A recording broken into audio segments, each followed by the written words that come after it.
Hello everyone and welcome to episode 8 of the WiiTalk podcast, the podcast where we talk about games. Yes, I'm your host Niall Edwards and I'm joined as always by my co-host, Curtis Russell. How you doing? Hey, what's up, man? How you doing? How's your week? It's been a roller coaster. Yeah, there's been a lot of stuff going on, and some personal stuff as well, but a lot of gaming stuff's happened that can't wait to crack into. I've also been watching a lot of TV because that new Disney Plus came out. I was gonna jump into it, but I'm kind of just really hyped for the Witcher Netflix series, so I was like, okay, I'm just gonna wait a little bit because it comes out in December. So I was like, okay, I'm gonna wait.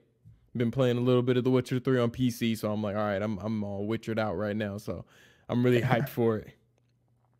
It's Henry Cavill, isn't it? The guy that's playing Geralt. Yeah. Yeah. Damn, that's gonna be so cool. He looks good. Looks good. It looks legit. He suits the part really well. I've seen some stuff on Instagram. I don't think I've seen a trailer for it yet. But I'm definitely going to check it out when it comes around. We could even talk about it on this podcast. Oh yeah. Do you want to crack into the news then? Let's do it. Right. First thing to talk about. We talked about this briefly in our last episode. I think there were rumors about it. But Overwatch 2 and Diablo 4 both got announced at BlizzCon, and everyone instantly forgot about the Hong Kong thing, basically. Right. And I mean, what else was Blizzard supposed to do? I mean, your back was basically against the wall. You had to announce something that big at your convention because last year was just an absolute travesty.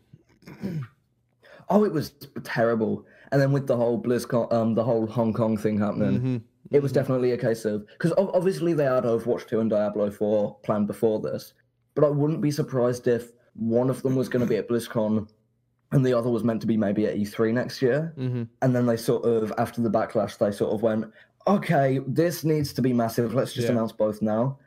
But they're both looking very good and they're both good game franchises. So it's definitely exciting. Diablo 4's...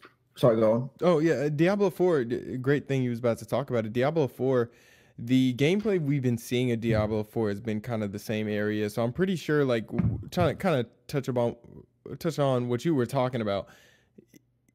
You know, you said they probably had one for E3 and probably had one for BlizzCon. I'm pretty sure that maybe at some point they were like, okay, let's do both of these at once, try to get back into the hearts of our fans, and let's really polish up Diablo, like one area of Diablo, and just have people play that and play some of the new classes, because it's crazy that they said that the game is nowhere near a release date, but there's a section of the game that's pretty well polished. Yeah, it does. I do get that sort of vibe from it, and it looks a lot more like Diablo 2 than Diablo 3, right? Which is like it seems kind of like a weird move, but I'm not sure what the fan reception was like on Diablo 3, and so maybe was that like not liked as much by fans, so they pivoted. It was it was a lot like the Borderlands 3 situation. You had some people that really liked it, and then you had some people that just didn't really like it that much. I think the thing with Diablo 3, I love Diablo 3, I love playing it on my Switch, but I think it was a little bit more cartoonier and a little bit more dumbed down. And I think that's why people didn't like that. But I played Diablo 2, and yeah, you're right. It has a little bit more of that darker feeling to it. So I'm really excited to play it and kind of get that more Diablo 2 feeling back again. And of course, they would go back to kind of what made this gaming franchise great. Yeah, absolutely. I've not played a Diablo game before, but I have played Overwatch, and I was a massive fan of it back in 2016, I think it originally came out. And I poured in and I think I've got I don't know the exact number, but I've got a lot of hours in that game. I absolutely loved it. And it was one of those things where every night after school, me and my mates would all get on it and we'd play for just hours on end every single night, because it was the game of our group at school, and we just play it all the time. Each of us had our own playing style and our own mains, and that game was so deep and so many different things to it that were just so incredible and so fun that it was something that we didn't really get bored of for a long time. And then obviously with Overwatch being on Switch now, I went and replayed it recently. I didn't play it on Switch, but like given it's like the similar thing you've done with The Witcher, where now that it's out on Switch, you've gone back to it on PC. I went back and replayed it on PS4 a fair bit, and it's still great. Like it's not one of those things that's like you loved it at the time, but then in just a few short years, gaming's caught up to it and it's not as revolutionary anymore. Like it's still an incredible game to play. Like it's still so much fun. I'm really surprised that they actually did go with the Overwatch too. I thought Overwatch would just be a game that would just be consistently covered and updated, but no, you're getting a brand new game. And I heard some of the developers talk about how if you had Overwatch 1, you can upgrade. I think, I guess your characters can upgrade or something like that to like what Overwatch 2 is like, something like that. And there's also cross-play as well. Like if you've got Overwatch, you can play with people on Overwatch 2. That's like, so it begs the question, how different is it going to be? And part of me thinks that it's going to basically be Overwatch, but they're re-releasing it so that they can put it out on the PS5 and Xbox Scarlet next year as well. Because I'm not sure when about the release date is, but it's going to come out on those, like definitely. And so maybe it's a sort of thing where they're just doing, okay, we'll call it Overwatch 2, but really it's just like an enhanced port for the next generation. Right. But there's a whole there's a whole dedicated story mode as well. So that's definitely what the big change is going to be. So I think that's where they're headed with it. Just because that's insane that they've just added a whole new mode to the game that's so pivotal. Right, and they didn't have a story mode before, right? No, there was pretty much no offline mode. You could do like practice with bots, but that was about it. I think it's a good move from Blizzard to put a story mode in there because I think people have gotten so attached to their own characters and those characters. So I think it's great to actually put, voice act. I know they have voice acting already, but put like an honest performance and really give these characters their own character, you know what I'm saying, in a story. Yeah, absolutely. You kind of get what I'm saying? So I think that's really awesome. I didn't know that. This is my first time hearing about that actually. Yeah, so that's something that's really cool and definitely gonna excite a lot of people. Yeah, World of Warcraft got a new expansion on top of that too. So they were rolling out the big guns during their conference. Yeah, but what I feel like the big issue with Blizzard at the moment is it's just names. Like it's just they've got no big new franchises. Overwatch was obviously a big thing, and it was a brand new thing. But like it's all Overwatch 2, Diablo 4, update to Warcraft. It's all just their existing IPs that they're building upon, and I'd love to see them do something really new, but I'm not sure whatever they would do, I'm not sure how new it would end up being. Because I just get the feeling that it might. They don't seem like they're the most creative of companies. Like they've got a few creative things, but like I was saying, everything they do builds on the last thing. So I don't think they do anything too revolutionary and unique. Which is a big thing this week was Ubisoft. Like there was a thing from there where every game that their developers pitch, they have to have a unique element and something that's never been done before for it to be greenlit. Yeah. And I feel like that's the sort of creativity that Blizzard are lacking a little bit, maybe. Yeah, we haven't seen anything. We haven't seen anything like that from Blizzard so far. It has just been a lot of updates and new games coming from the same franchises. I mean, even Hearthstone's kind of getting something new too. So but these game series though are so successful also. Not trying to play devil's advocate or anything, just trying to, state the obvious, like Diablo, World of Warcraft, Overwatch, of course. They are so successful. So I don't know. Maybe we might see something maybe for next generation for Blizzard, maybe something brand new, but I know in-house they're having a lot of issues anyway. You already know they got rid of Bungie with Destiny and all that stuff. So it's like it's a lot for Activision Blizzard right now. So I don't know. Hopefully we do get some new IPs from them soon.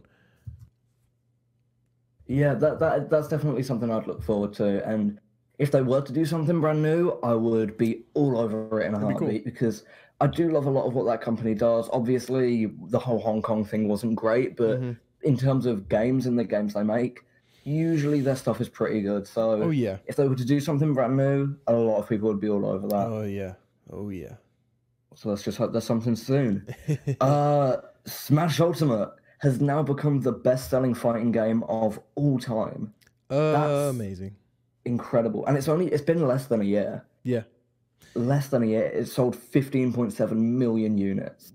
And that's just pure, people just know, that's just the franchise being consistent over a decade and more. Yeah. I mean, it's crazy. Like, I remember playing it on N64. Melee's probably my favorite Smash. And it's just absolutely crazy. It's like ever like, and don't get me wrong, we have some classic fighting games out there. And you're saying like over like the original Street Fighter, the original Mortal Kombat, like a lot of heavy hitters.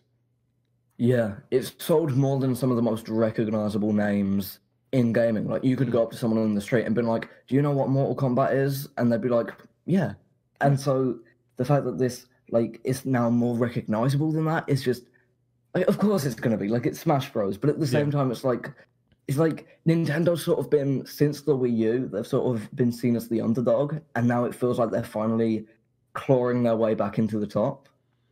And ever since Breath of the Wild, they've been back in a big way. But this is just one of those things that really shows it. And like, wow. Your statement there, it's funny you say that because I had a conversation with my friend 3 days ago, and we just kind of agreed like Switch is probably the best console. Like it really is. It's not. We know it doesn't have the power or anything like that, but it's just the games and the accessibility, and it's just so good. It's just so good. And and then the fact, yeah, go ahead. And then the fact that all of those games are portable, and it's not like the 3DS thing where like you get like a 3DS port of a game, and it's usually a different game. Right. Like they've made like a top-down version or something like that. Like it's actually the full console game portable. Like I was playing a Pokemon at a football match earlier, just that, and it was like it's a big step. Like obviously Pokemon's usually a handheld franchise, right? But like having the console version of it on this small tiny machine, it's something that people look at and they go, "Oh wow!" And people ask me questions about it, and it's insane that this is now a thing that can happen. And it's going to be so exciting to see what Nintendo do after the Switch as well. Yeah, like that's the big. Where did they go from here? Wow, what a question. I am not ready for. Where do you go after the Switch? Because the Switch is so much better than the Wii U, and it's like just the perfect. It really is the ideal console right now. And it's like you've seen Nintendo grow from the GameCube up to the Switch, and you just see them kind of take a different route and not really worry about the power and not really worry about really getting involved with the console war, I guess, give or take. Where do they go from here? Maybe make a more, in short term, make a more powerful Switch, I guess. You could do that. Maybe because we've heard the rumors of like a Pro Switch, but that didn't come to fruition. We got the Switch Lite, which you rate highly well. Oh yes. So and I think the Switch Lite is a good idea. I don't like they're just making all the right moves, Nintendo. Yeah, definitely. I agree with you. Like I think the best thing that they could do from here is sort of do the Switch, but have it maybe even like the same sort of level of power as the Xbox One. Like I don't think if it comes out next year, I don't reckon it'll be the same as like the PS5 and the Scarlet. Like I don't think they can do that yet. But I reckon within the next year they could make one that's as powerful as the PS4 and Xbox One. Like that'd be insane. And then maybe this is thinking really big, but a Red Dead 2 port might follow if they can get that power. And having Red Dead 2 on the go, that's an insane thought. Right. And it's like you can get I don't know, after getting The Witcher on there and actually making it work, you should be able to get a few things on there. And Skyrim and Doom and all of these things that are taxing, right? Yeah. Yeah. I don't think that Red Dead 2 on Switch would be too much of an impossibility. Like I do think it could happen. And it's just come to PC, which we'll talk about later, I'm sure. Right. But oh like, man, that'd be crazy. That'd be insane. I'd love that so much. But Smash Ultimate, best-selling fighting game of all time. That's really incredible. It's Well deserved. outsold. It's outsold all fighting games in like 10 months. That's mental. That is crazy. I think it's you know what? I really do think the internet has a wonderful element on games, or it can have a wonderful element on games when it comes to something like this in this kind of situation. Because I think it's just been traveling that people just love this game and everybody's just going out and buying it. Yeah. Well, if you've got a Switch, you've got to have Smash Ultimate. Like I think my everybody mate, that has a Switch has yeah, Smash Ultimate. yeah. Surely. Yeah. Like I my haven't played it mate in months, who, but I have it. yeah, I've played it pretty week. I reckon every like at least 2-3 times a week. But my mate who hasn't owned a Nintendo console since the Wii, Mm. he's hoping to get a Switch soon, very soon. Mm-hmm. And the games he said he's getting are like Smash Ultimate, Splatoon, and I think he said Doom or something. I don't know. I can't quite remember, but Just like those three instantly, games alone are just awesome. Like yeah. Splatoon is such an original concept that blows my like that is the most I don't think people talk about that game enough. Oh no, it's one of my favorites on the Switch, and it gets a lot of love, but I don't think it quite gets the love it deserves. No. And just I love Splatoon 2 so much. It's so good. And the graphics on it. It's so The good. graphics on it are weirdly incredible. Like it's a very cartoony thing. Yeah. Like all the ink and the water just looks really crisp and just so good. It's amazing the concept of it. It's so new, it's so fresh. I like the dialogue in it. It's like, "Oh, are you inking me?" It's like it's cuz y'all squids. That's kind of funny. One of the most popular videos on my channel is me reacting to the Splatoon 2 trailer, the story one that came out like in must have been like May of 2017, and it's when I'm like a little 11-year-old boy, and it's the cringiest thing I've ever seen. But everybody watched it. Yeah, and I can't bring myself like all of my most popular videos are from like the time that I hate myself the most. Ooh. So like I've got one that's got like 1,000 views, and it's just a squeaky voiced me talking about some Pokemon Direct that never happened. It's awful, but it's got like 1,000 views. I hate it. I want to delete it, but I can't. It's so bad. You want to keep those views on the channel, and yeah, exactly. I got you. Yeah, you could unlist it though. Yeah, but still, like. That sort of seems shit. Okay, right. Everyone who's watching this, please go and watch that video. I'll leave it in the link in the description. Yeah, we'll give you a few weeks to watch it. Because then it's gone forever. It'll be gone forever by 2020. Right, it's the start of the new decade. I'm wiping it clean. That video's gone. Okay. Cool. So, yeah. But, yeah, Smash Ultimate, best-selling game of all time. Nice. Very well deserved. Nice.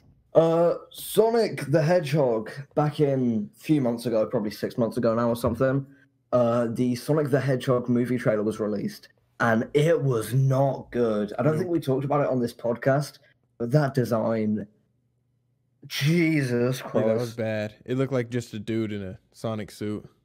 Yeah, and then they made, if you go on Amazon, you can find merch for it. And there's this like silicone mask that's got the old Sonic the Hedgehog head. Yeah. And it looks like something from like in The Simpsons where someone's had like a hallucination or a dream. And it's like Matt Groening's purposely come up with really like messed up stuff. It looks like a Simpsons parody of Sonic. I know exactly what you're talking about, and you're pretty well on the head with that. That's funny. I've not seen that description before, but that seems perfect. I think I've just invented something there. It is really funny though. It is pretty it's pretty ugly looking, and like that's like now that they changed it, like that's like a collector's item now, like a serious collector's item if you get that. And then also the film with the original Sonic model is out there somewhere, like that exists. And if we ever get that release, like there's talk of them releasing the original movie with the original Sonic on like the Blu-ray release, it had come with that as well, just so you could see the progression. And I'd be interested to see how much of the movie actually changed when they introduced the new Sonic, because a lot of the stuff in this trailer, like the scenes that are in both versions, they've changed it and the tone is different, and it seems like an entirely different movie almost from the original trailer. Because Right. if you don't know, they re-released the trailer this week, or did a new trailer this week, with a new redesigned Sonic that looks, dare I say, incredible. It is. Like It's really, good. really good. It's really good. I really like it. Do I think it helps out the movie? I still think the movie is gonna be not that good. I think it's just gonna it might get the finally a real Sonic movie itch, but I don't think the movie's gonna be good, to be honest with you. I kind of disagree, because some of the things in this trailer I thought were genuinely funny. Like the bit where the guy goes, "Oh, this is the worst thing is describing a joke, but I'm going to do it anyway." The bit where the guy goes like, "Oh, how are you not dead?" And Sonic just goes, "I have no idea." Like that cracked me up for some reason. No, And I it's just think it's because funny. I do think it's funny. It's a video game movie, and I don't think it's gonna be that good. I just don't have hope for video game movies. I'm just like I feel like the key difference is it's not based on a video game story. Like it uses a character from the game, but it's made its own story. oh yeah, So yeah. I think Oh, maybe don't get it me could started on work. that. I mean, you've probably seen my status on Facebook. I was like, hold on. He said from another planet. It's like, but Sonic's from Green Hill Zone, or he comes from Green Hill Zone, because he's not from Green Hill Zone, but and that's on the South Island. That's on Earth. What are y'all talking about? Yeah, but there's also some versions where he from another planet. But like, and I've always had an issue with the Sonic being from a different planet thing, Yeah, because he's a hedgehog. even in the game they don't have hedgehogs on Mars or something like. Yeah, they, even in the games, like they don't go to other planets either. They might go to other dimensions, but other time periods. But yeah, they've never really traveled outside of. No, they traveled outside of Earth, but they've stayed in like our atmosphere. I really was trying to get my science right there. I did not want to say anything else. I was really trying to get it right. The comments are gonna eat you alive. Dude, they were gonna be like, "Oh yeah, you know about games, but don't know about freaking science, loser." So there was. I had a science test this week. Huh? But I had a science test this week, and it was no good. I got a science test. I got a geology test on Tuesday. A geology test. Geology, you know the Earth and stuff. So What's the Earth? what is the Earth? Yeah. I'm guessing the. Hold on, wait, hold on. The Earth. I feel like I've really put you on the spot. You did. Here. Like I'm just like, what is the Earth? I'm like, home. This is turning into an existential crisis now. Like this is like I'm where like, it all goes downhill. I got my soft drink right here, and I wasn't ready for that. The Earth is basically you don't have to actually answer. Rock and a core in the middle. If any scientists are watching, they're just like, y'all need to just get back to talking about games. You're describing a fake apple. An apple made out of rock. I'm dead. An apple made out of rock. I'm dead. They exist. You can get them at. Doesn't matter. Red Dead Redemption 2. As we were talking about earlier, it hit PC with an absolute flop. Did you see this? Yeah, I saw buggy. It. Yeah, it's you know what? Within a couple of weeks, it will be resolved. I'm bad at this because it's like when it comes to games I like, I try to not pay attention as much. But if like I know if it was like Anthem or something, I'd be like, oh. But but it's, you know what? I feel like they did this port pretty quick. First of all, Rockstar. And it's coming out on their brand new launcher. So I'm giving it a lot of leeway because of that. Now, the launcher isn't the greatest. The only reason why I downloaded it is because GTA San Andreas comes with it on PC. So I was like, okay, cool. But I think some of it is a launcher issue, and I think some of it is just, I think they rushed themselves into this project. So a couple more weeks, I'm pretty sure iron itself out. But I like the fact that people are getting a hold of mods and they're finding out a lot of things, and they're doing crazy stuff with the game already. Oh, the modding community on this is going to be It's gonna be insane. And like, insane. it's stuff like this that always tears me up between getting a gaming PC. Because on one hand, I just love to mod the hell out of some games. Yeah, Like Red Dead Redemption 2 would be perfect for it mods. would. Just like putting like you could put in the models of the cars from GTA and just drive Yeah, about in a car in Red that's Dead gonna be 2 sick. and just someone better put Austin Powers in. I'm dying for someone to make Arthur look like Austin Powers. That would Austin be Powers, just that is the most random incredible. thing. I watched Austin Powers like a few days ago. Like I love that movie. But why I Austin love Powers? Austin Powers. That is I just so random. I just reckon it'd be insanely funny seeing him running around this like Wild West world going groovy, baby, and just like it'd be so good, Yeah, so baby. good. Yeah, Oh so my god. whoever does it needs to pay Mike Myers to actually voice it and like do all of Arthur's dialogue. Like this is a Oh fan my creation, but god. they pay Michael Myers to do it. That'd That would be be funny because when you pat the horse, like Arthur Morgan's like, yeah, you're right, girl. Like you can totally that's my best Arthur Morgan impression for everybody. You're no, it welcome. was great. It was pretty decent, right? And I mean it's because I'm Yeah. American, so it was really easy to do. But yeah, and then you can do like Austin Powers. I'm not even gonna do my British one because apparently it's not that good. So yeah, that'd be funny.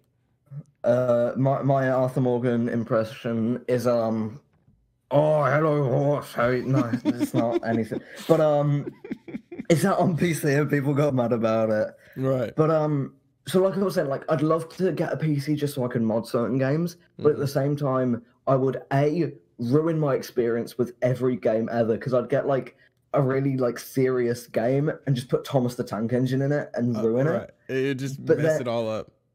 yeah, and then also Red Dead 2 is a prime example. If I was to just get a gaming PC, I would have to wait like with games like this, it'd be like 12 months until it's out on PC and then it Yeah. launches buggy and oh no, you've got the wrong graphics card and you got to swap out the motherboard and do all that and oh no, that processor is wrong for this CPU. Like I've tried doing the whole gaming PC thing Yeah. before and none of it makes sense to me. The- Having said that, I've really, really, really considered instead of next year getting the PS5 or Xbox Scarlet, just invest in like a really, really good gaming PC for like 800, 900 quid and just see how that goes. Because there's always going to be that year crossover period with a new Right. console where Right. things sort of come out on the PS4 and the PS5 Mm-hmm. That's right. only exclusives for about a year. All of the Xbox exclusives also come to PC at the same time, which is a really Exactly. cool thing about Microsoft. So getting a good PC would be the same as just getting an Xbox, but I could Exactly. ramp all the settings up to 11 Mm-hmm. and just get the perfect version of it. Yeah. And then after like a year or two, when new stuff has stopped coming to the PS4, I could probably get a secondhand PS5 for quite cheap. So like I could do that and then have everything. So like I've planned it all out in my head. I've planned out the next like 3-4 years of my life based on getting a gaming PC. But I'm not sure if I can do it because if one thing goes wrong, I have to tear the whole thing apart to figure out what it is, and it just stressed me out so much. Oh I just don't man. know what to do. You're just gonna have to just stick with it. And Yeah. you're just gonna have to stick with it. That's it. They are very, very expensive things, but when you have one, like you said, you know, you're gonna be able to play you're gonna be able to play any Xbox game on there, and PC has its own exclusives, which can be Yeah. some of the best games, to be honest with you. So yeah, I was kind of giggling a little bit because I kind of thought I was thinking back to the Austin Powers Dutch, like if Dutch was like, you know, Arthur, I got a plan, and like you got Austin Powers' voice, and he's like, Dutch, you always got a plan, baby. What if instead of having Dutch and everyone, every single character, including NPCs and the horses, every single character is Austin Powers? That would be worth another playthrough. That'd Be be worth another 100%. playthrough. I think Jason Schreier, who's a writer for Kotaku, he tweeted out, he was like, watch with these modders on Red Dead Redemption, you're gonna be riding on BoJack Horseman with Arthur Morgan, and I thought that was the funniest thing. I was like, that is so That's true. so cool. That is so true. Oh my goodness. Oh, that's funny. Um, Speaking of Red Dead 2 on PC, if this is such a great podcast, our segues are insane. Um, Amazing. Amazing. I mean, they're good until I point out how good they are, and then it's really jarring to the listener, and it sort of ruins the whole thing. Mm-hmm. Stasis launch lineup was revealed, and it comes with Red Dead Redemption 2, Mortal Kombat 11, 3 Tomb Raider games, and Just Dance 2020, and a couple of other things, but it's all stuff that's like a year old and on everything else, and I don't care about Stadia, and it won't work, and it sucks, and I hate it. Wow. I mean, you got some big games in there too. It's like Red Dead Redemption. It's like, what? Red But Dead's it's been gonna run on out that for a thing? year. Huh? It's been out for a year though. Yeah, Like, that's crazy. I didn't know it was coming with Red Dead off the top. That's I just, I there's, I don't think I've ever been less appealed to something like to a gaming thing at its release. Like even the Xbox One, I was like, okay, it doesn't look insane, but like I might go in on it. right. But just Stadia, I'm so uninterested. Yeah, Because also, it's not gonna be for somebody like us, to be honest with you. It's just I think it's gonna have a lot of kinks, man. I think there's gonna be a lot of issues with it, especially in the first couple of years. well, it seems like it's been rushed out as well Mm. because at launch you can only do it on a Chromecast. So the whole marketing thing of it was you can play it on your phone and your TV and your computer and you can play it on everything. You can only do it on a Chromecast at launch, which is insane. There's 11 games on it at launch, which is just I guess some of them are fine, but again they're all really old and just I don't have the I don't want to go in on them. It costs more than it should because Yeah. you sign up for like a £10 subscription a month, but then you have to buy games on top of that as well. Wow. Which Oh wow, I didn't know that. I thought yeah, you just paid the subscription and then you were able to play whatever. yeah, it doesn't come with the games, I don't think. Wow. Like it's like having to pay £10 a month for Steam, but then there's also hit and miss if your Wi-Fi connection's good enough to actually play the games. Yeah, So it and you just gotta pay for that. yeah. You gotta It's so wait, so you're gonna pay $60 for Red Dead, a freaking glitchier version, more more latency filled version of Red Dead. yeah. Wow. I don't think it's gonna work. And maybe I'm wrong. Maybe I'm willing to say right now, if Google Stadia properly launches and it is the best thing to ever happen to gaming, I will fully admit that.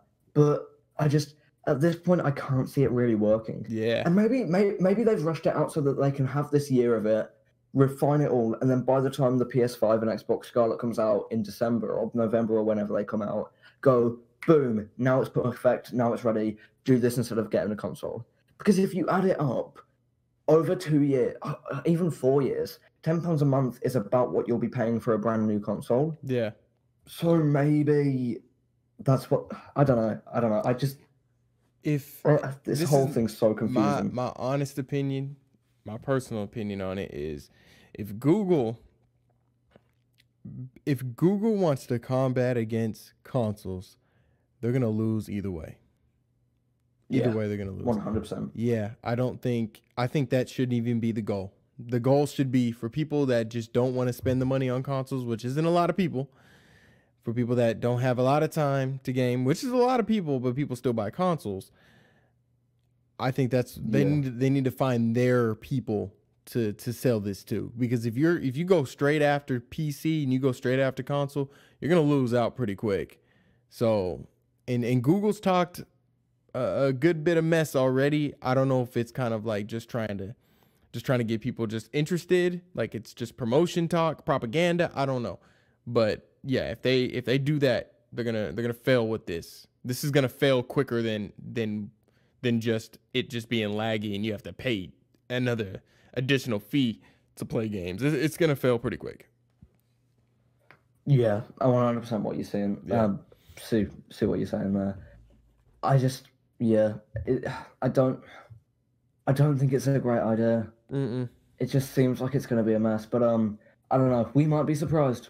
We both don't could be know. completely wrong, which doesn't happen a lot here on WiiTalk, but hey, we will sit here and be like, we were both wrong, and Google Stadia is the best thing to ever happen in Yeah. gaming. Do you reckon at any point do you reckon you're gonna go in on it and see what it's like? Even if you hear it's no good Yeah. and you just go, okay, I want to see what it's about. Uh, Like, do you see it happen? if a friend has it, after I got done making fun of him, yeah, I'll try it. Just to try it. Be like, you know what, let me see what's going on with it.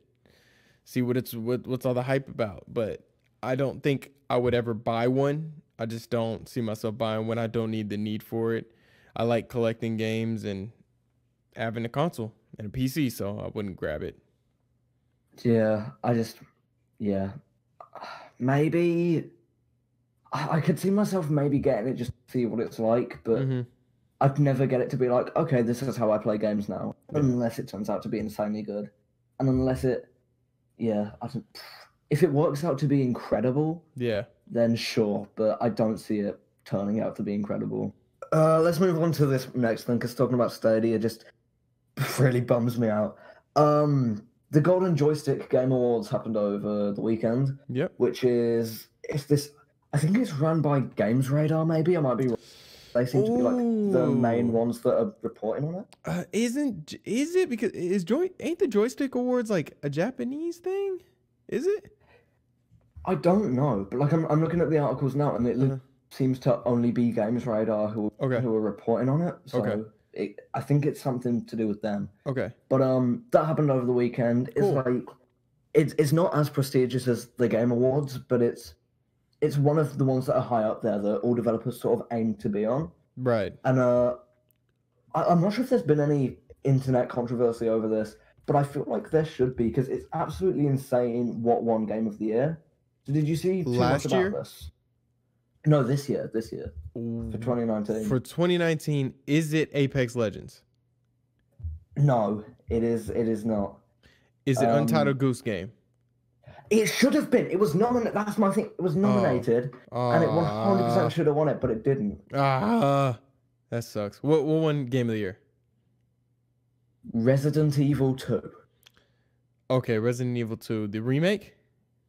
Yeah, it shouldn't qualify. It shouldn't qualify. That is true. That is 100% true. It's a remake. Okay. It is a remake. It shouldn't qualify for Game of the Year. Exactly. It'd be like if Legend last year won it this year. Yeah. Or it'd be like if Crash Bandicoot Insane Trilogy won it. Right. Like, but even then, I could see that more because of how much they changed it, and then like sort of they put all three games in one. But with this, it was just a spit and polish. They barely changed anything, and like I don't see how you. It's a good game. Resident Evil 2 is a good game. Yeah. But it shouldn't qualify for Game of the Year 2019 when it's what, a 15-year-old game at this point? Yeah, and you know with the Joystick Awards, every time they have a Game of the Year, I really don't agree with it anyway. I think last year was Fortnite, so yeah.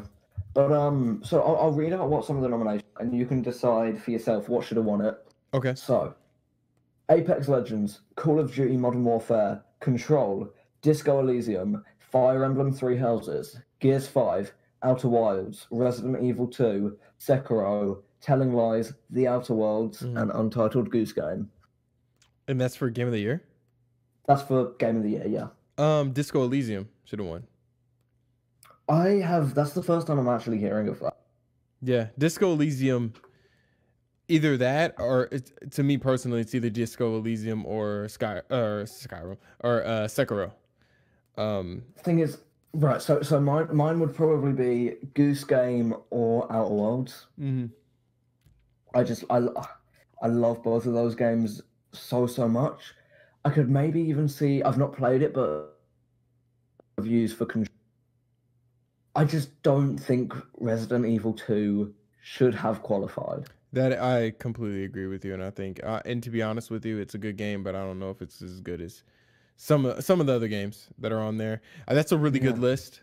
That is a really good list, and later I'll probably even after this segue, I'll tell you guys what my nominations prediction for the Game Awards is. But I think when I look at what's, and I only looked at what was going to be nominated, and what game that I think should win is probably probably Sekiro. But I see why you say Untitled Goose Game and Outer Worlds. I see that, and if one of them won, I'd take it. Well, we're going to talk all about that next episode. I think we're going to do our Game of the Year episode, where we talk about our own personal favorite Game of the Years. Oh yeah. But do you want to do predictions about what's going to happen at the official Game Awards? So these aren't necessarily what our opinions are. This is what we think the result will be at the actual thing. Yeah, we can do that. The nominations come out on Tuesday. I'll do one for the dojo, and I'll definitely do one for WiiTalk. Perfect. That'll be perfect. I just have a prediction for the nominees right now. Like, they haven't brought out the nominees yet. So if you want to hear that real quick now. Now, I'm just going to say, I got into it with somebody on a social media platform about Kingdom Hearts. So I'm just going to throw it in there. Kingdom Hearts 3 will get nominated for Game of the Year. I think that's interesting. Yeah, I think a lot of people are going to disagree with that, but I bet you it will. So it's 6. It is 6 of them. Is it? Nope. Curtis is a bull-faced lie. He did not put the last one that I know. Okay, so Kingdom Hearts 3. And this is for the Game Awards for you guys that are listening. Kingdom Hearts 3. And another disclaimer before I even keep going. This is the first time I've ever said anything about my nominees list. I'll probably put it on Twitter later after this episode is aired, so you guys are getting a little sneak peek right now. So Kingdom Hearts 3, The Outer Worlds, Gears 5. Ooh. Sekiro, Shadows Die Twice, Disco Elysium, and Devil May Cry. Okay. Okay, I see what you're saying there. For me, I reckon, I don't think I have 6, but I think I could say that depending on when they actually decided the nominations, like I know they're being on Tuesday, but maybe they decided them a few weeks ago, I don't know. Depending on when it was, Death Stranding, probably nominated. The Outer I don't Worlds, think Death Stranding makes it in the cut, though. Does it not? I know Smash Ultimate didn't last year. Yeah, Jedi Fallen Order misses it. Pokemon's going to miss it, as usual. Pokemon always misses it. And, yeah, because there was a game... Pokemon wouldn't get it anyway. Pokemon wouldn't get it anyway. We'll save that for later. Yeah, and you know what? I'll take out... If I took out Kingdom Hearts, I would probably put... Control there. Yeah, I'd probably put Control there. Or Astral Chain there. Oh, I forgot about that. I forgot I played that this year. That's insane. That's awesome. But that was really good. I don't think I finished it. What do you think is gonna win Nintendo Game of the Year? What won Nintendo Game of the Year at the gold stick? What do we joystick? Golden joystick. It was Smash Ultimate because technically it was the final 30 days of 2018, so it just made the cut. So you know what? Yeah. Okay. That wouldn't be my pick though. You want to know what my pick would be? Yeah, sure. I don't think you want to take a guess. I don't think you're gonna agree with me. If you're gonna say it's not the remake, it's not the. I was gonna say it can't. I've got so many problems with that. Yeah, no, it's not that. What could it be? Fire Emblem? Could it be? No. What? But that is a good guess. That is a splendid guess. That's an amazing guess. It's Dragon Quest Builders. Oh. Dragon Quest Builders. I 100% see that. I love it. I think it's so good. It's so good. Yeah. Is it a Nintendo game though? Really? Oh shit. Oh damn. Cut it all out. Cut it all out. I am 100% keeping that in. Oh my god. Nothing to stop me. It isn't a Nintendo game. God. That was smart. Yeah, it isn't a Nintendo game. I just thought about that. God. We got him. God. Yes.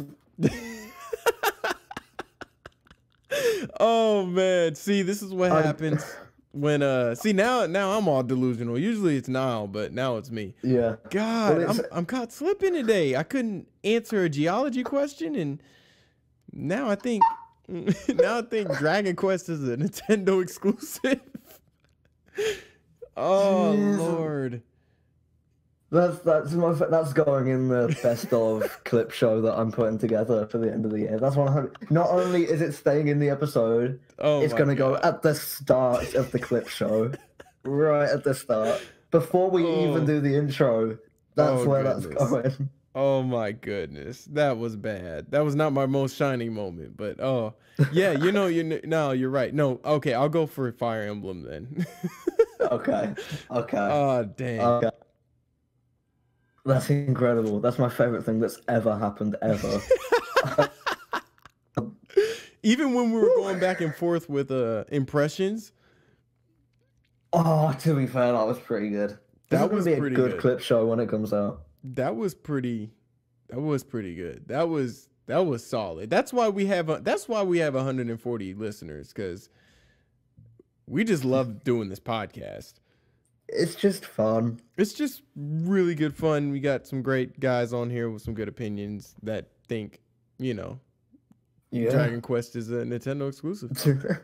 I think we just crossed 500 total listens to the podcast. So amazing. That's a bunch of people who've just heard you make an awful mistake. Yeah. Yeah, dude. Oh, I'm so sorry. Like, we try to keep it PG here with the soft drinks, and I just... Soft drinks. Because you were just like, oh, is that it? Isn't that on multiple consoles? And I'm like... Yeah, I was thinking that. I'm like, it is! Oh my God! What am I thinking? That's incredible. What else on the Joystick Awards? Just quickly, everyone, please get on the socials at Callie from the Dojo, I think, and just bully Curtis for that, please. Please just destroy him. Yeah, just anything he posts. Dragon Quest building. He's having a nice day out. He's gone to the city. He's just taking photos, a cute photo of a tall building or whatever you guys have in America, and tall buildings, clouds. I don't know, and just make fun of him. Yeah, constantly for it. Never let him live it down, banter. Please. Yeah, I'll take the banter. Also, talk about how you are trash. Yeah. Oh yeah. So, there was this cool YouTube video. This is the next piece of news, by the way, guys. Great segue. There was the cool video from a YouTuber I watched called, I think his name's JXE, and he did like a theory on how Minecraft could be made even better than it is already, which is a software that, similar to how like No Man's Sky works, procedurally generates just a bunch of different like new ores and mobs and even like what they call dimensions. Yeah. Just a bunch of stuff like that. And he came up with it and was like, no one could ever do this, but wouldn't it be cool if just it can replicate that feeling of your first night in Minecraft where you genuinely don't know what you're hiding from and have to discover? If you could just unlock that potential and have unlimited items, mobs, and dimensions in the game. Well, a bunch of people saw that video and some modders went, yeah, that would be cool. And then they did it. So there is now a mod for Minecraft that unlocks unlimited features. That's insane. Cool. That's cool, and that's what modding's all about. And you said procedurally generated. Procedurally generated stuff is literally just a math equation. Yeah. And well, what it does... Sorry, go on. Oh, my bad. Yeah, it's it's literally just a math equation, and that's kind of what No Man's Sky was kind of bent on. So you're basically saying like the world is infinite, right? And yeah. And what do you mean by weapons? And I know what you mean by mobs, but what do you mean by like items are infinite? So say there'll be like a code, and what it'll do is it'll take a bunch of different properties in the game. So sometimes the one example he came up with is that it came up with this ore called like plorb or something, and instead of spawning in stone, it spawned in sand. And so there were standard like little pink bits in, like you get on the ores in Minecraft. You see like the little colored dots in the actual thing.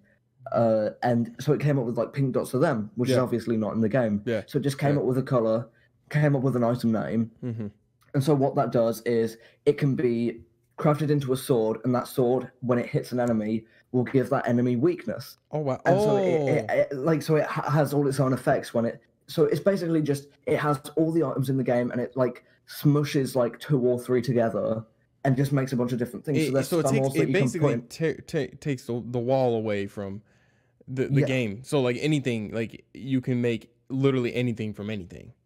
Yeah, and it's like every time you open up a new world, it will be something brand new that you've never played before. That would be that's what that's wow. That's perfect. And so like there was one ore that he demonstrated that crafted items, but it could also be used as food. So that it had like a whole new element of, okay, do I want to save all this ore that I've got to make some really powerful weapons later, or should I use it now so that I can eat food and continue like right now in case I accidentally die? And so it can add it's so cool that this is now a thing. And so Minecraft, everyone go out and find these mods. That's go awesome. and find these mods right now, because it's basically, it creates Minecraft 2 basically. That's awesome. It's something great, and it's free. So what have you got to lose? Yeah, that's awesome. I love it.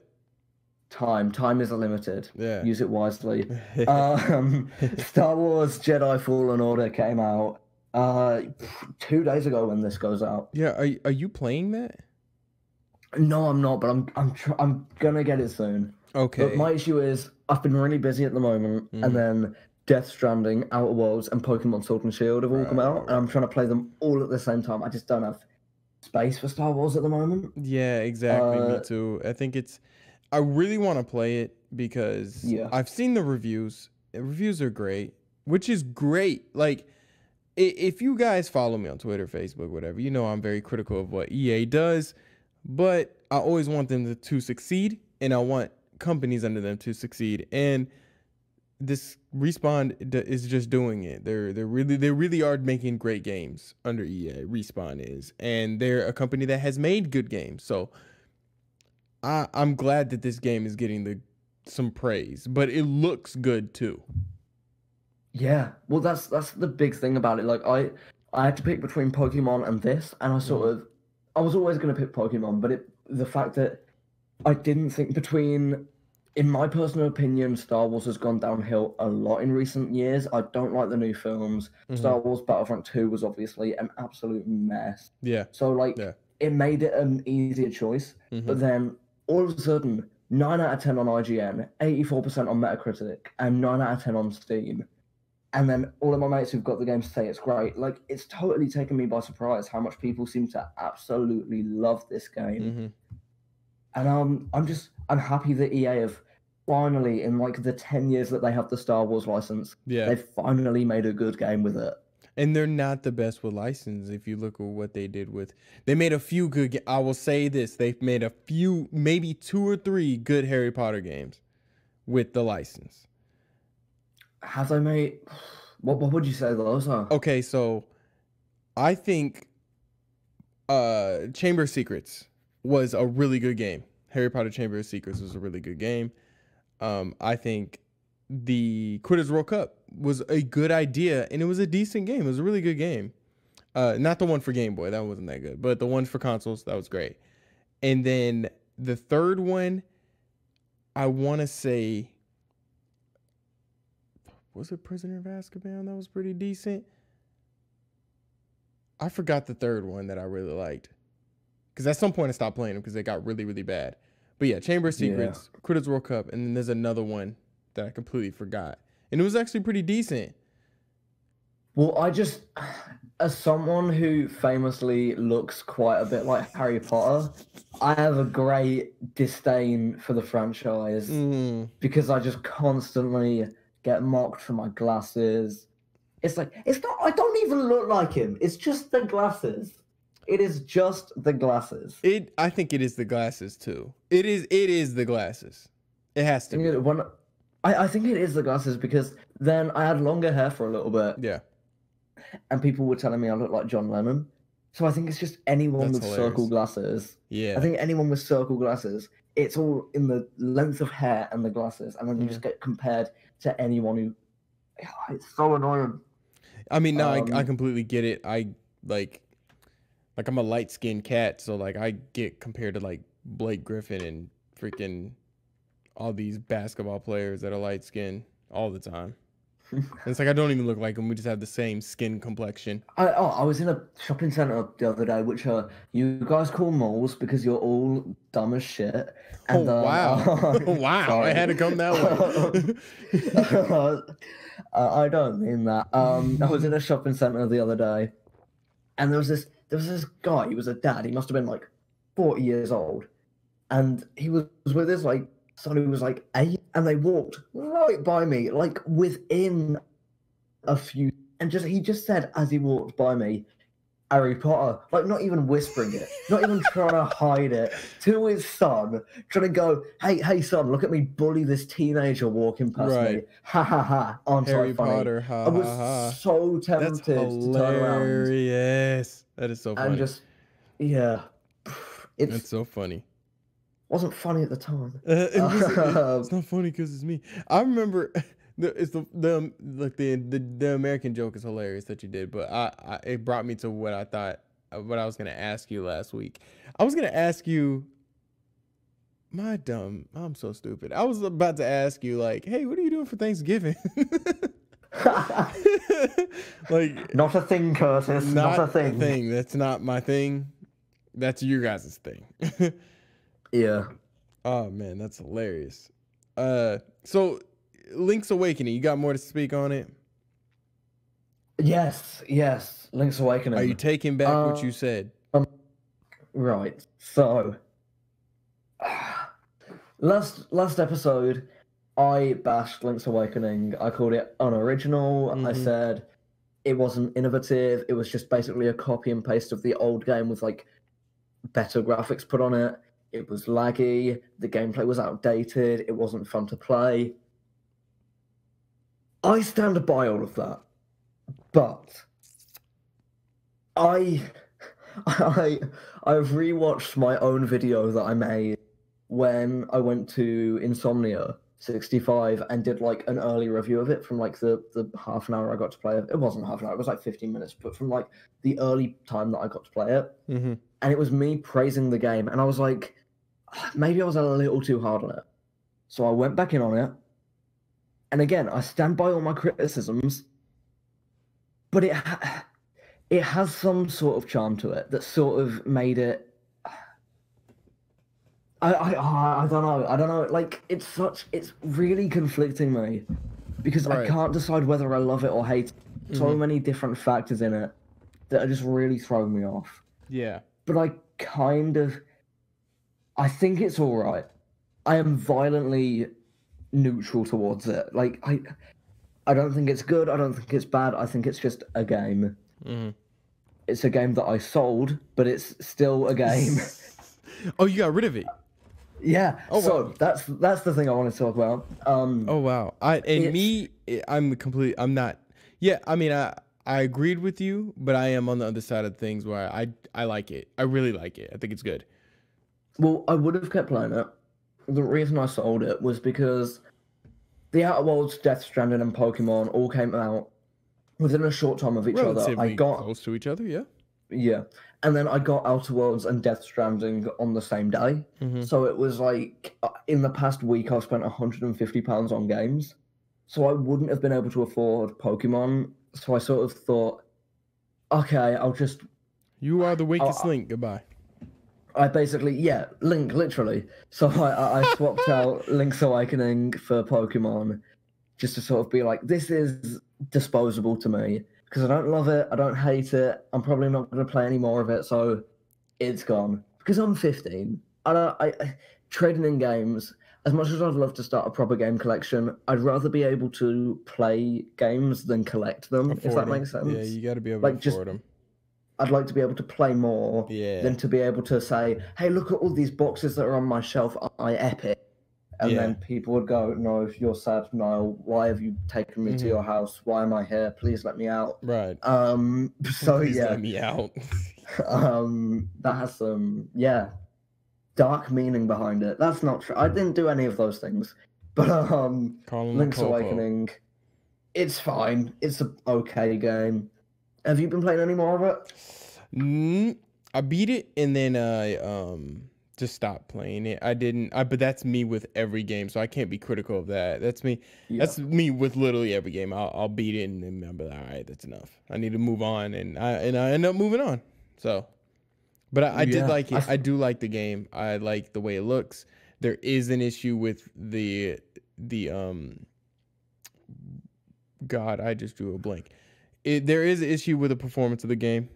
And that was something that you always told me, and I was like, well, I gotta see it. There is issues with that, yeah. But I think it's a like for like of the original, but it's a remake, so it's doing what it's intended to do, and that's how I rate games. And I think it's good. It isn't my favorite Zelda game ever, no, absolutely not. But you don't even like that, do you? No. Okay, right. I did want to touch upon this. Last episode, we did a segment when we answered a question from Harry Benzie, who also contacted us again since that podcast, which we'll talk about in a bit. I love you, dude. Yeah, he's great. I talked to him in DMs for a little bit. He was an absolute legend. But he was saying like, oh, it just sounds like you really, really hate Ocarina of Time and Link's Awakening. Maybe you're not too much of a Zelda fan. And like, I was thinking, no, because I think because I'm so much of a Zelda fan, I'm going to be more critical towards it. Okay. But with the Ocarina of Time thing, I think it came across like I was saying, I hate this game. It's one of the worst games of all time. And that wasn't sort of what I was trying to get at. And re-listening to the segment, it did seem like that's what I was saying. Because the question was, what is some of the worst games you played? Yeah. And you brought that up. And I was like, oh my God. And I would say I'd put it in that list, and I brought it up because I'm like, well, it's one of the most popular games of all time, and like average to a little bit poor. So like, it justifies being in that list for shock value more than the actual negative value of it, because it's so conflicting to the rest of people's opinions. So I guess my gripe with it is I don't like it as much as everyone else does. But I wouldn't say it's a bad game. I'd still say I enjoyed playing it, but it didn't keep me in it. And I let go of it, and I didn't mind. Like, I've not played it in about 3 months, and I only realized 2 weeks ago that I'd not played it in 3 months. Wow. Which is a big thing for that. That's how I sort of judge it. Like, if I can forget to play it, that means I probably don't like it too much. Yeah, and I even gave you the benefit of the doubt. Maybe it's just the nostalgia feel for most people anyway. So, but I know if I played that game, I'd be like, oh yeah, this is great. This is great again. This is absolutely great. Yeah. But we'll be at each other's throat over the decade, the game of the decade. Anyway. Oh, 100%. That's going to be a heater. But one thing we can agree on, The Outer Worlds. I feel like this is almost going to become like the official game of the podcast. Oh, The Outer Worlds.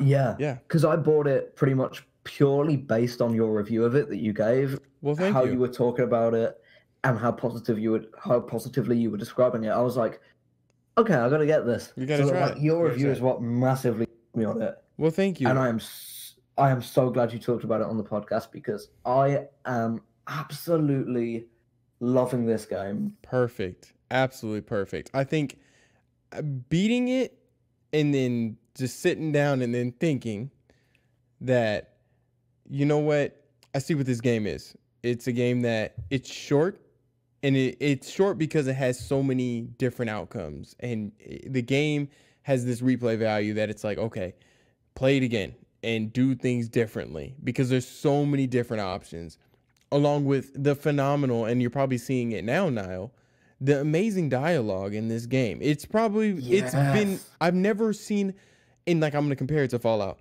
There's not a Fallout game that it's the dialogue is as good as. Like, this is the best. This is the best that Obsidian has written, probably right next to New Vegas, because that's what they developed. But I think, like I said, I think Felix is even a character that he's a moron, but he's well written and well done. Parvati Felix is so good. Yeah, he's great. He's great. Ellie's good. and Pravati's great. She's just a charmer. She's great. And she was the first character I fell in love with. I mean, like literally, like she was amazing. I thought she was really well done. And then the game is just traditionally an amazing RPG.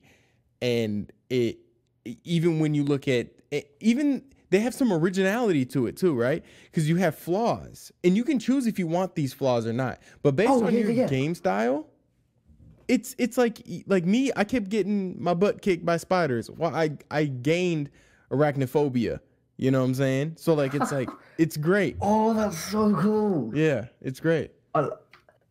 Parvati is one of my favorite characters from any game recently. Like, there's just something about how she's written, and it's the same with a lot of characters in this, especially her. There's just something so down to earth and like really realistic about her, and it just works. Like, her character just works. And so I was doing a mission. Okay, right. I'm gonna say mild spoilers, but this is for like the first maybe 3-4 hours of the game. Yeah. Because I haven't been able to play too much of it yet.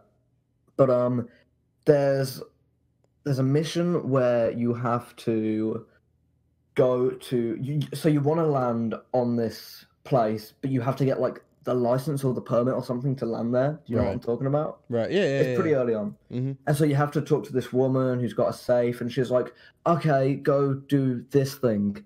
And I was like, well, I don't really want to do that. So I shot her, because you can kill anyone in this game. You can kill anyone. And I was like, I don't want to do this thing that she wants me to do. I just killed her and then fled. And so I'm not sure if you did it the same way, but from that, it then created a whole new mission where I had to go to this other planet which is just infested with these awful creatures, and it's impossible to traverse it because you will die very, very quickly. So you have to sprint from one side of this planet to the other. So it was basically the game punishing me. Yeah. But it was so interesting the way it made me do that. And then I picked up this new companion there, and she was like, okay, this thing we're doing, you can only 3 of us here. You're going to have to send one of us back to the ship. And the one I sent back, I actually started to miss whilst I was playing. I was like, oh, I wish I could talk to her now. She'd have some insightful things to say right now. And so like, I was actually like, this game was making me feel such insane emotions for people that aren't real. But then, so here's my question I wanted to ask, because the moment it happened in the game was, I got to ask Curtis about this. Okay. How did you deal with getting rid of Reed? Because the people who live in like the greenhouse or whatever, they have to. Reed wants them to come back to the city so they can start working again, and they're like, "Okay, we'll do it if Reed isn't there anymore or he stops being in control." How did you go about getting rid of him? I actually reasoned with him to leave, because usually in my playthroughs, my first playthroughs, I try to pick what I would do. And I'm a generally good person. Doesn't matter what Niall says about me. So, so what I say, I actually reasoned with him. I was like, hey, like they said they will come back, like if you step down. And like, I forgot what made him say okay to that, but it had something to do with like, it's for the best for that city, for Edgewater. It's the best for Edgewater if you left and let them do the run the mill. So he ended up leaving. So I know you can kill him, or you can like be like, yo, dude, screw them, like turn off all the power. Yeah, okay. How'd you do it? You shot him in his face, didn't you? Yeah, I shot him. You're a shoot first guy. You ain't even asking questions. Well, I realized after I did it the second time with the awful planet where I had to just run, I was like, I'm gonna try and stop doing this. Yeah. But with the Reed one, I shot him, and what was really interesting is like after I'd cleared the room of all the guys, because Parvati had to help me, because otherwise I would have died as well. Yeah. And so she had to kill a bunch of guards in the room as well. And then afterwards she was like, "What the hell, man? You've just made me kill my own bot." And it was just, she was so freaked out by it, and I had to talk her through it and be like, "Look, he was like really rude to you or whatever." And like I had to sort of lie to her to be like, I was doing it to help you, because he was like rude and abusive and like mentally manipulative. Yeah. And so she was like, okay. And then like, and then you could tell there was tension for a while, and then that tension sort of cleared up, but there was still this sort of edge there, and it's just written so well that it's like, See, it the gave fact you an that there was entire tension, because I didn't even yeah. think of that. I thought she would still kind of be, I, but no, there was tension between you two. So like, that's interesting. That's more dialogue that I haven't heard yet that you heard. Yeah. Well, when I'm done with it, I'm 100% for a second playthrough and just seeing how different I can make it. Yeah, right. Because I reckon I'm only 5 hours in, and I already feel like it is quite different to what anyone else would have done. Like I feel like I've discovered a very rare path. Like I've got companions that I wouldn't have been able to get unless I shot the woman with the safe. And that's a thing that I don't think like many people are going to do because she was an old woman. Yeah. It takes a really messed up person to shoot an old woman because And they you won't did it. give them some safe. And yep.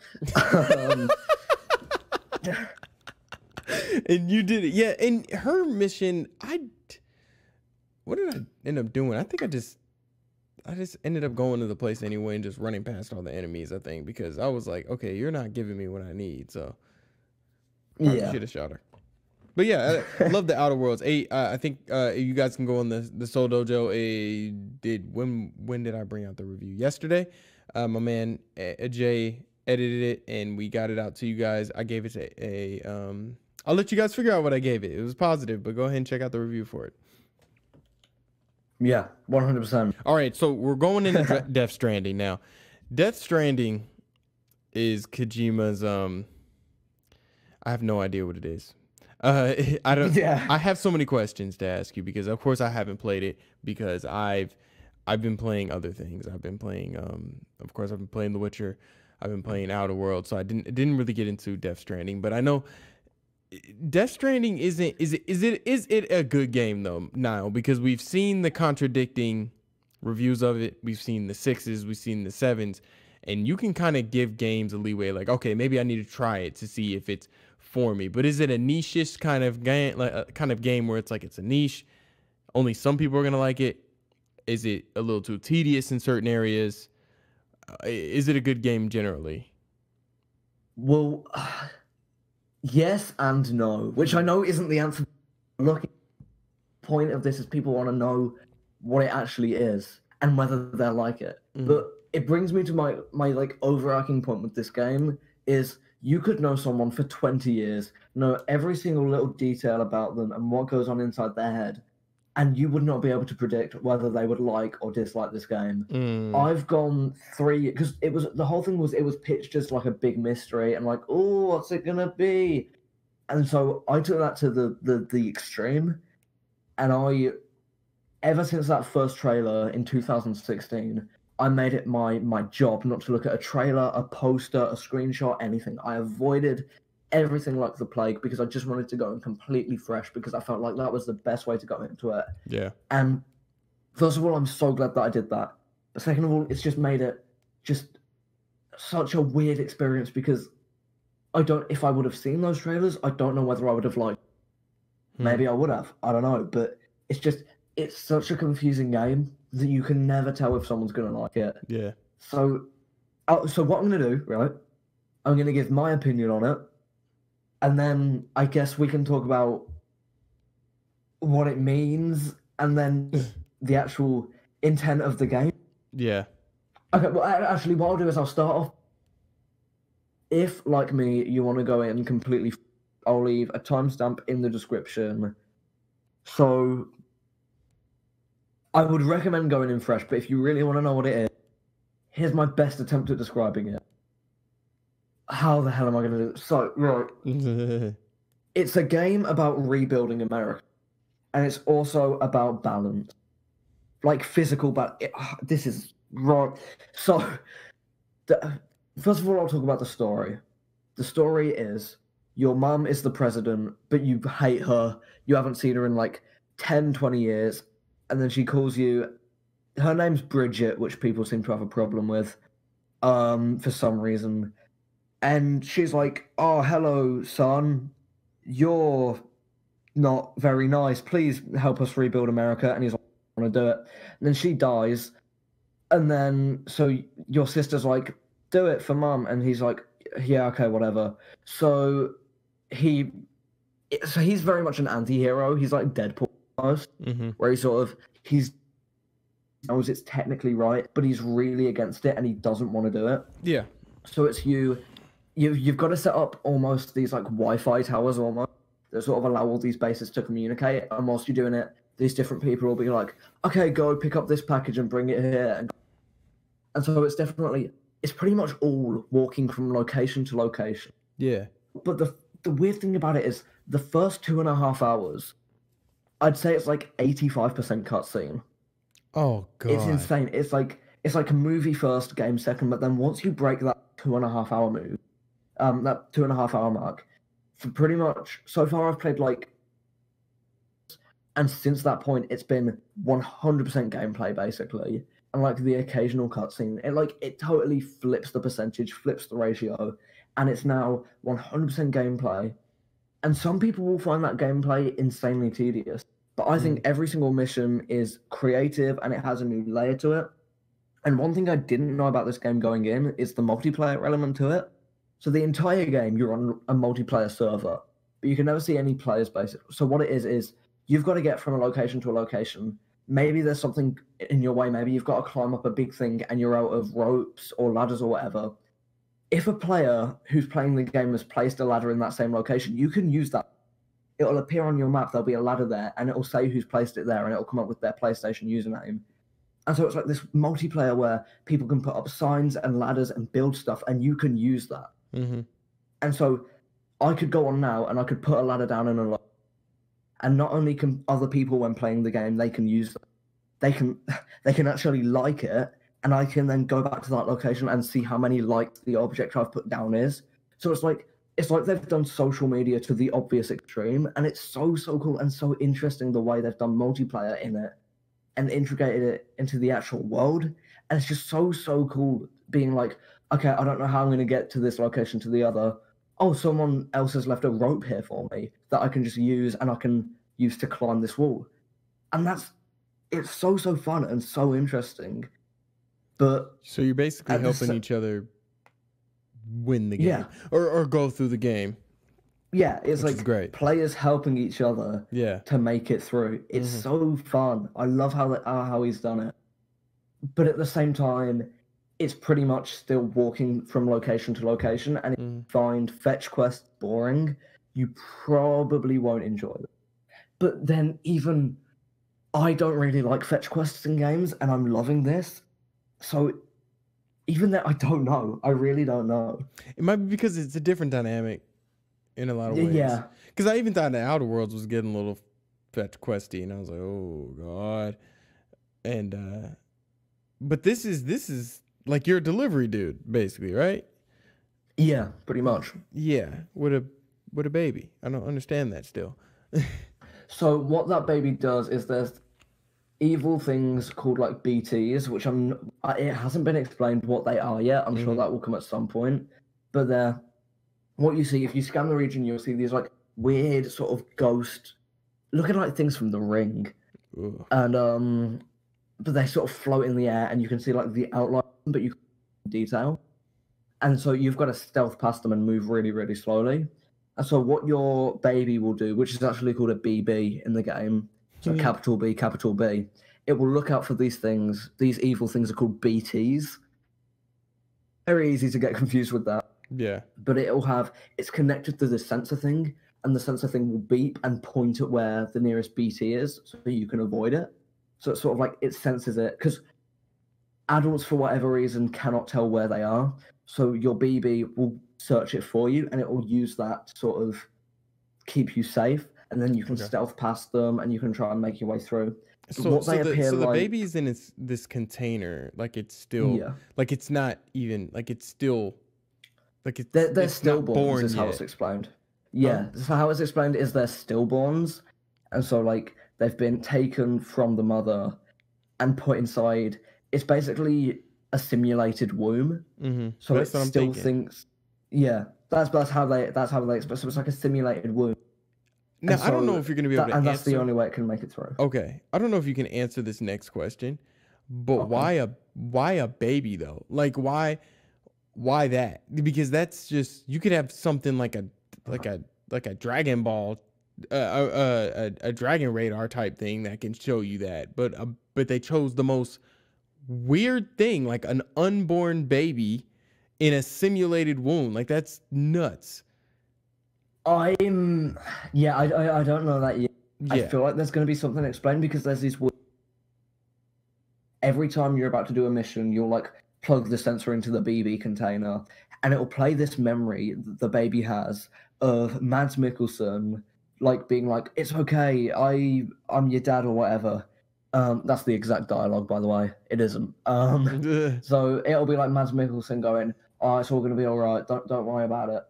And so my theory is that there's some sort of time travel element going to be introduced.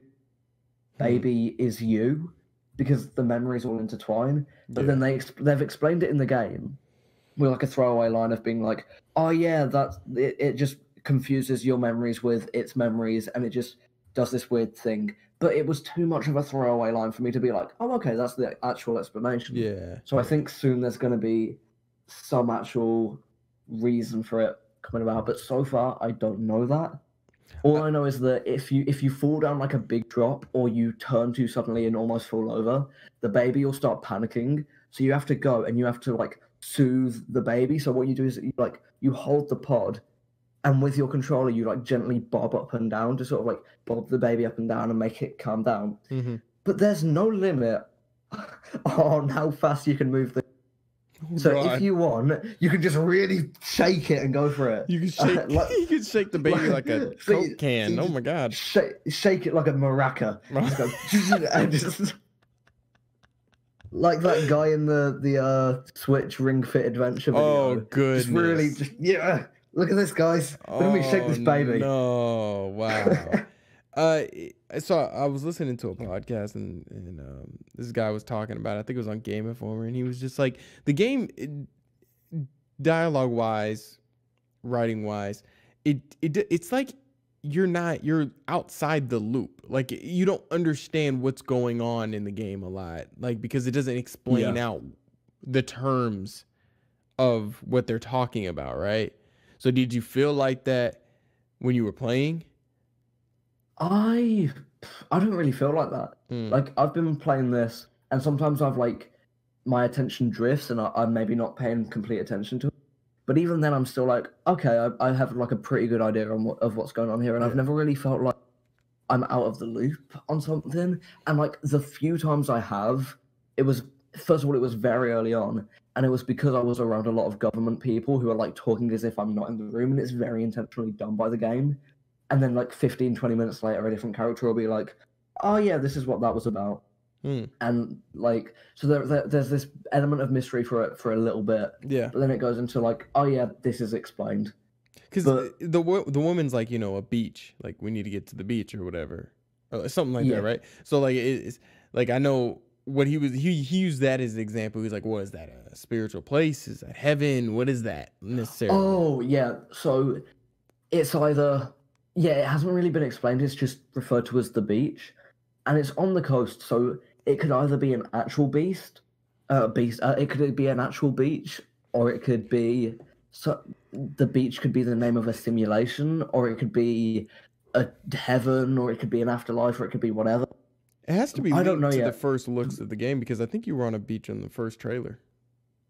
Yeah, well, there's a couple of, and whenever you die, which I'm going to show off. I'm playing on one of the difficulties, and I've died in this game once, and it was a death that's written into the game. So I'm just going to flex that, because this is apparently meant to be a difficult game. It's meant to be a difficult game, and I've only died once. I did into it. You were meant to die, so that's just, I'm not trying to show off, but that's just the thing that I do. So what you do is like, you've got this power where they literally, it's so good that they've written respawning into the game. So you've got this power, I can't remember what it's called, but you like can reconnect to the world and you come back. And so it's actually written in, you have this really rare ability where you can die and come back, basically. And you've got to swim through this weird thing and swim through this big ocean, and then you're on the beach. And it's like an actual beach, but I'm not sure if that's a metaphor for the beach yet. I just don't know. It's probably going to be revealed at the end. excited to see what the beach is. But I feel like any mystery it sets up, it isn't explaining it poorly. It's done very intentionally to be a mystery. So all the mysteries it sets up are done very intentionally. And I feel like that's a big part of the game. There's some mysteries that they seem to be explained away too quickly, but I feel like even that's done intentionally so it doesn't ruin the mysteries that will be revealed later. Like the big overarching mystery, and it doesn't want to overshadow that with other things. My one major issue with the game would be, and it's not even that, I could see it, especially in the first early parts, it's paced really, really slowly, and it takes a while to get into, and it takes a lot of time. Like, it's not a game you can pop into briefly. You have to have you have to be able to go, okay, I've got nothing else. You got to be committed sit down to and play this. Yeah, you have to set out a 3 to 4 hour chunk to play it. And I've not had too much time recently, so I'm still very early on in it.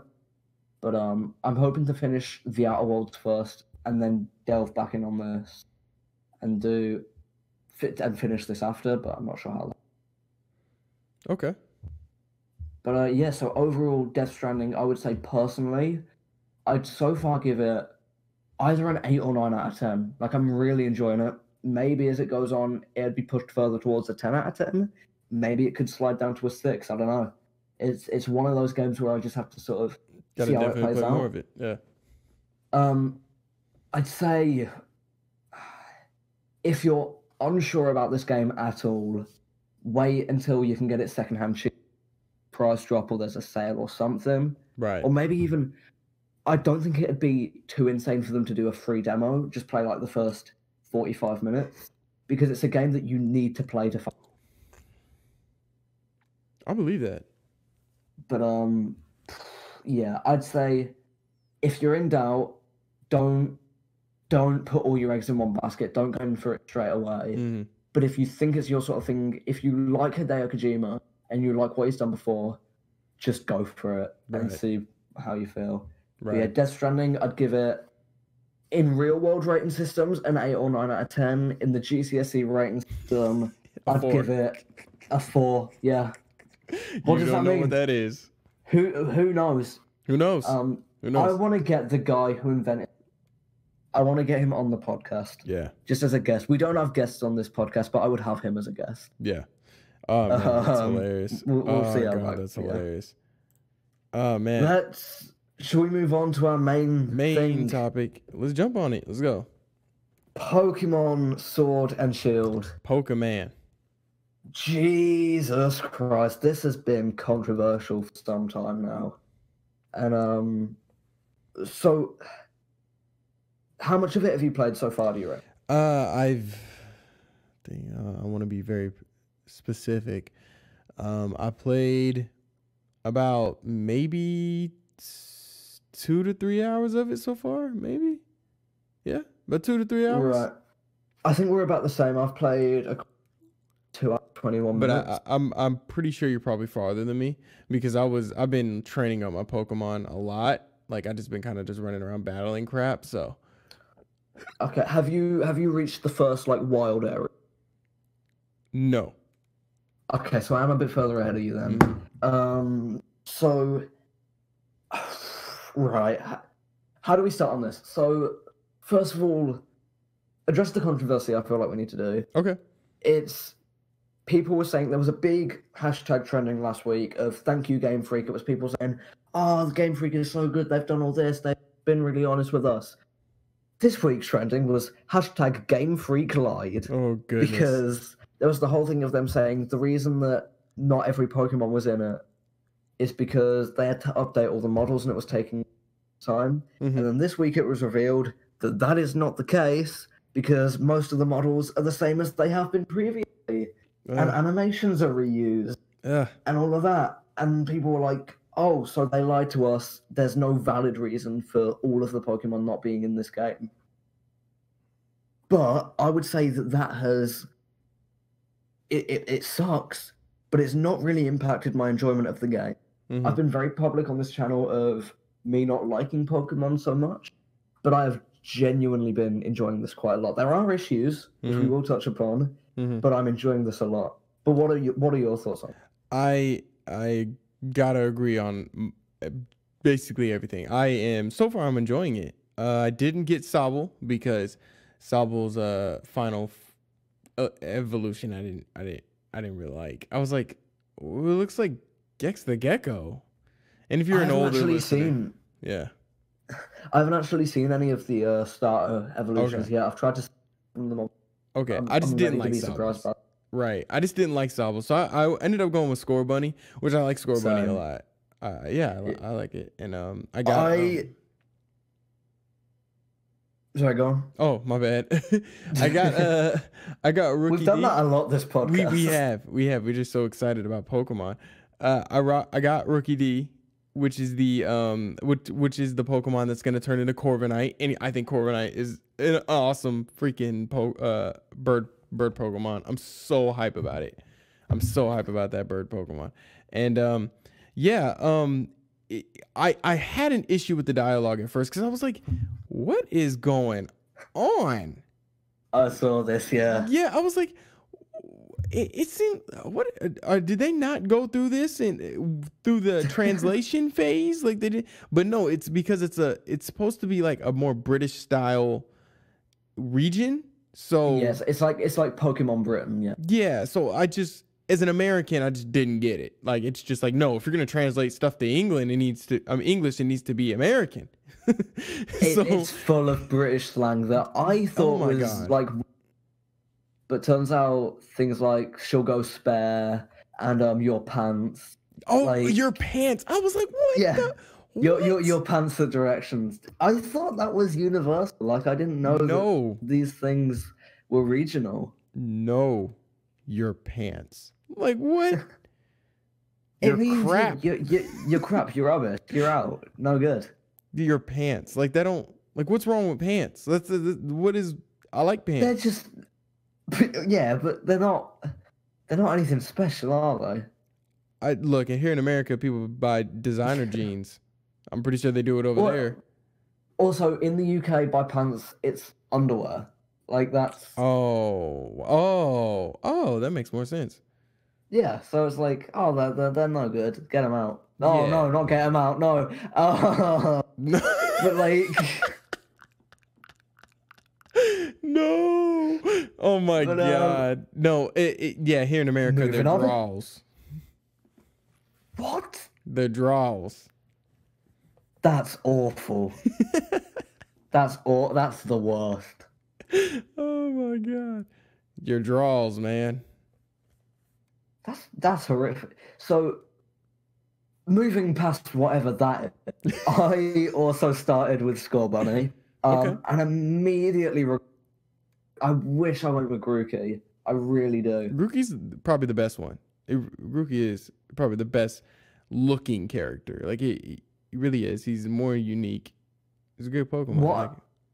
What I figured out I can do though is because Switch and a Switch Lite, I could start up a new game on the other console, go with Grookey, and then trade him over to the new console and Ooh, there you go. get all of them. Yeah. And then I could probably end up with all of the starters.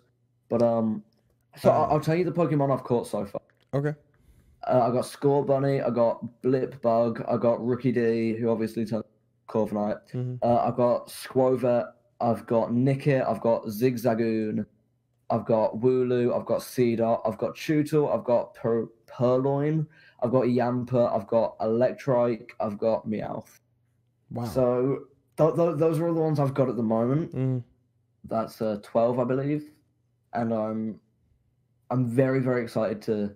I'm not gonna try and get the full Pokédex because it's gonna take way too long. But I'm very excited to see how much of an arsenal I can build up, and see where it goes. Because this I do want. I'm into, but my issue with Pokemon is I seem to get bored of it quite quickly. Like I'll get so far in and I'll be like, okay, I get it. It's Pokemon battles and stuff.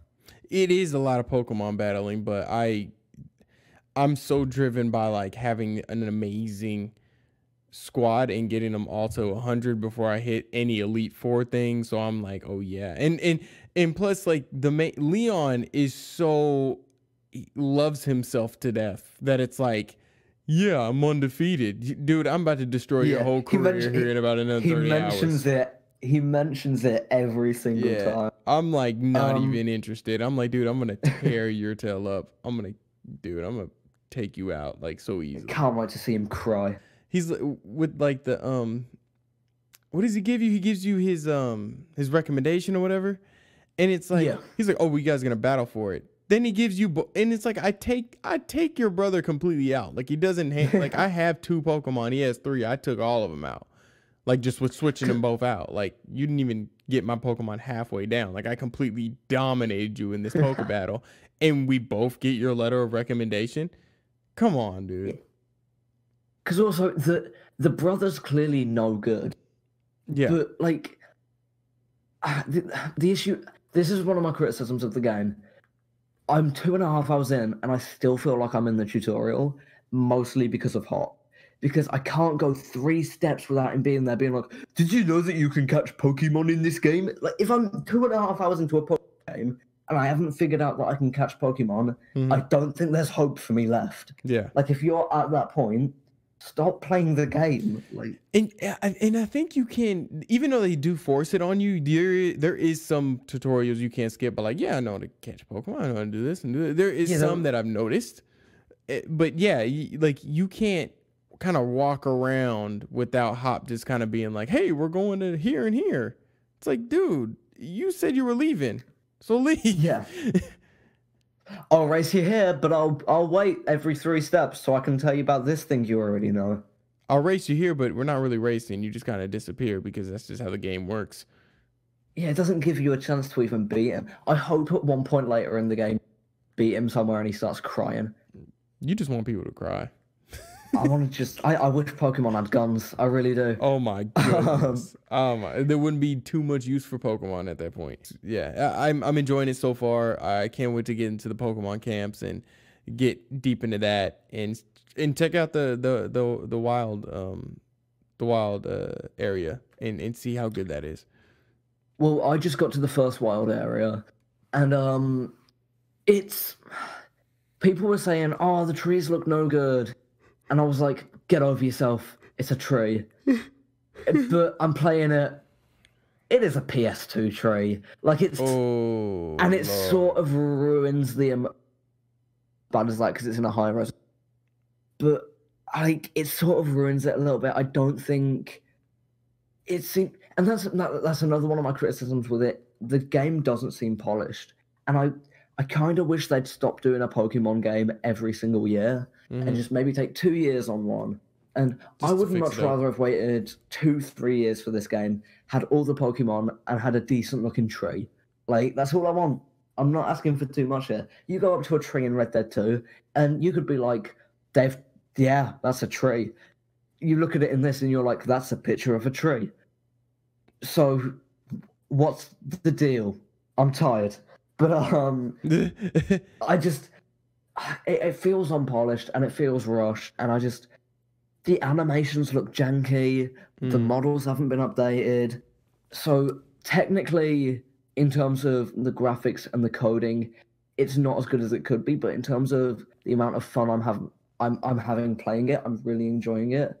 And there's an element of me that can sort of put all the graphics and stuff aside and be like, this is just what this game is. I can enjoy it for what it is. Yeah. But at the same time, it's annoying when it's the first mainline Pokemon game that's been developed ground up for a home, and I feel like I've just plugged my 3DS into a TV.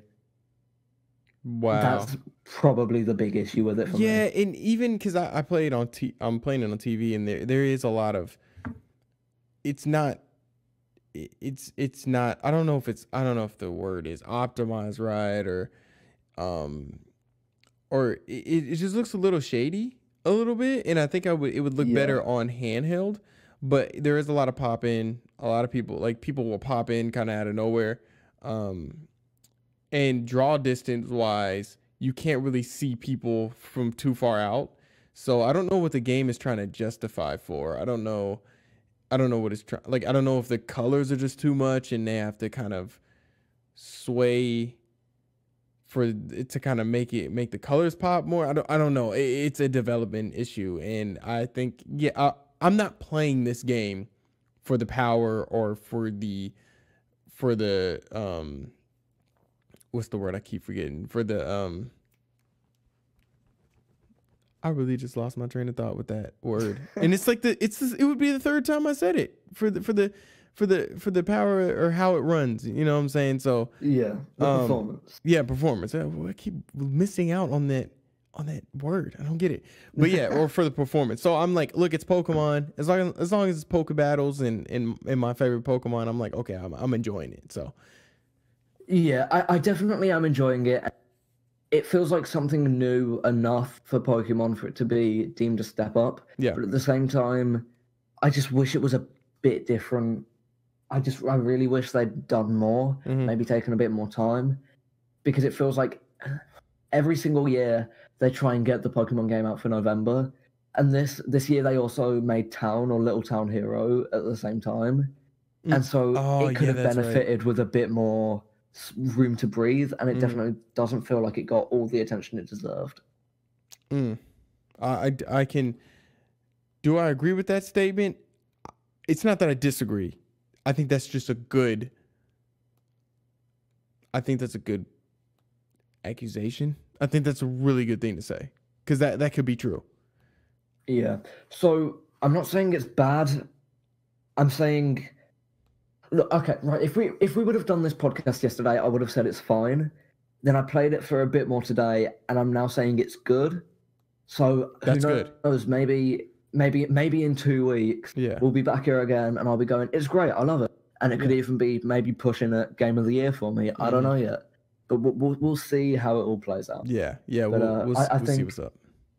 I think with Pokemon, you've always got to give it a bit of time. Yeah. And so I'm just, again, we're both only like 2-3 hours in, so we'll see where we end up. I definitely want to train my team a bit more. Definitely try and focus on, rather than just catching bulk Pokemon and just trying to get as many as possible, really trying to power up the party that I have at the moment.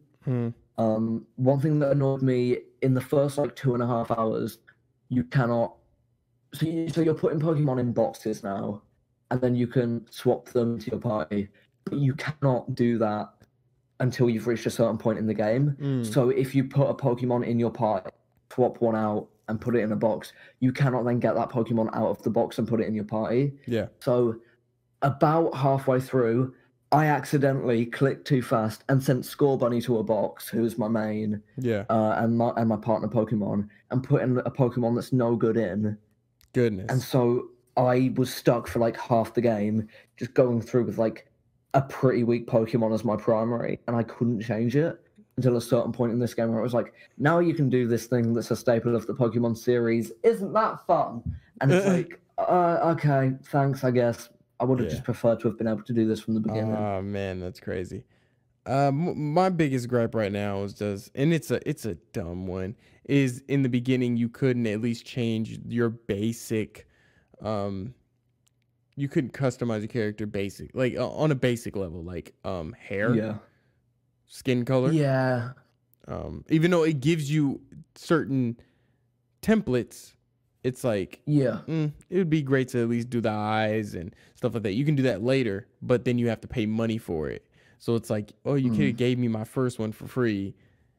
It boots up and it's like, it gives you 8 different options. It's like, pick one of these that looks most like you. And I'm like, look like me. So cheers.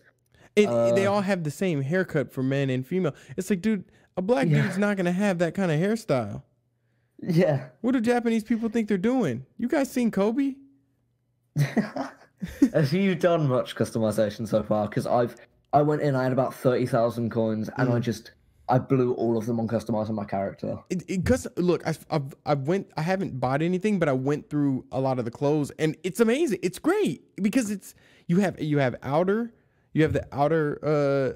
sweaters you can have. You can tell the Galar region is a little bit more colder, kind of like how the UK usually is because of global warming. There was another political joke, but it's usually, you could tell it's a windy place, a little bit colder, and you could tell by the clothes they wear that, you have the outer clothing, then you have the inner clothing you can change. There's usually more pants. You guys are having you guys have like penny loafers. Like, I'm not saying you guys isn't that. I'm not trying to say that, but Curtis is being racist, guys. No, absolutely not. Like, but that's something that, being from the UK, you thought the translation was no good, and it's just because of the slang. I didn't notice that people are wearing warmer clothes because I live in the UK, and that's just how we seem to dress all the time. And so it's so cool. This is why we do this.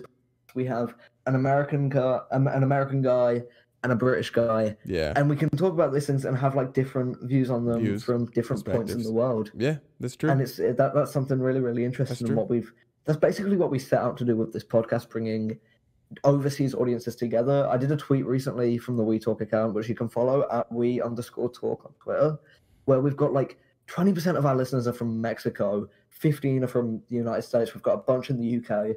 Weirdly, a fair amount in Malaysia, which surprised me. So if you're listening in Malaysia or Mexico or any of the countries that we wouldn't expect, I mean, we wouldn't expect any of the countries, but like one of the ones that isn't the States or the UK, let us know, because that's really interesting to us, and we absolutely love that. That's nuts. Malaysia, that's crazy, and we enjoy all of our fans. I mean, it's awesome that we have you guys all over the world and stuff like that. But yeah, where I live in America, it's usually this year's different. But any other year, we don't put on jackets until about December, because it's hot. It's literally hot all the way till about December 13th. So this year's been different. We've been actually it's cold as balls today. It's really cold today, and we've been putting on jackets since the end of October. So it's like it's kind of different now. But I know in the UK, you guys were having heat stroke. It was pretty hot. Yeah, well, I went to a football match today, and it's going dark at like 4:30 now, and the match didn't finish till like 5. And so by the end, like, me and my mates, we were all like freezing cold, and all I was wearing was like a t-shirt and a denim jacket, which like it's a jacket, but it's not too thick. Yeah. So I was like freezing. I had to use a burger to warm myself up. Oh my just like goodness. Slowly eating it. But, oh my goodness, that is nuts. But yeah, customization wise, I'm really impressed with how deep it is. There's beanies, hats. Hopefully, when you go to different places, there is different clothing. There's more clothing, because that'd be awesome. It'd be really cool. Well, you know me, I'm praying that there's some denim jackets thrown in there at some point. Wait, Hop has a denim jacket, doesn't he? Yeah, exactly. So I'm like, can I borrow that? Can I borrow that? But yeah. So overall, I'm really liking Sword of Shield. Definitely issues with it. Yeah. So overall, yeah, liking Pokemon. Not loving it, but liking it so far. It's Pokemon. I think that's the best way you can summarize it. It's Pokemon. I feel like I'm someone who doesn't really enjoy Pokemon. I think that kind of does say a lot about it. But at the same time, there are definitely issues with it. But that's just how it goes. But I reckon that's time to wrap up this episode of the WiiTalk, because this has gone on for a while. 2 hours. 2 hours. That's another 2 hour one. Yeah.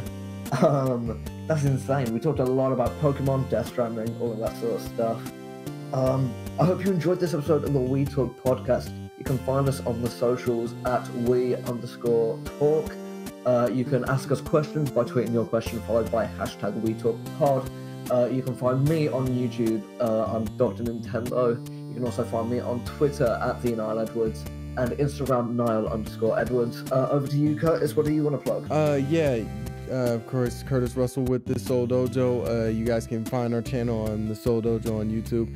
My Twitter is Callie from the Dojo, and yeah, we just love doing this stuff, and it's crazy that we have so many people listening, and we didn't really think that we were gonna get this far with this podcast, but we love doing it, and I guess we're doubling it up now. We're doing 2 a month, because Niall's trying to work me like a slave horse, but yeah. Sorry. Nah, it's cool. It's cool though. So yeah, thank you guys for listening and coming back, and we're gonna check you guys soon, man. So get ready for another great podcast very soon. Also, Curtis, you've got music that I just want to shout out. So I just want to put that out there. Listen to Curtis's music. Thank you. It's real good. I'll leave links in the description to that. Thank you. Yeah, so that's it then. Hope you enjoyed this. It's 4 a.m. here in the UK. Oh my goodness. Yeah. So we will see you in a bit. Hope you enjoyed this episode of the WiiTalk podcast. We'll see you in 2 weeks.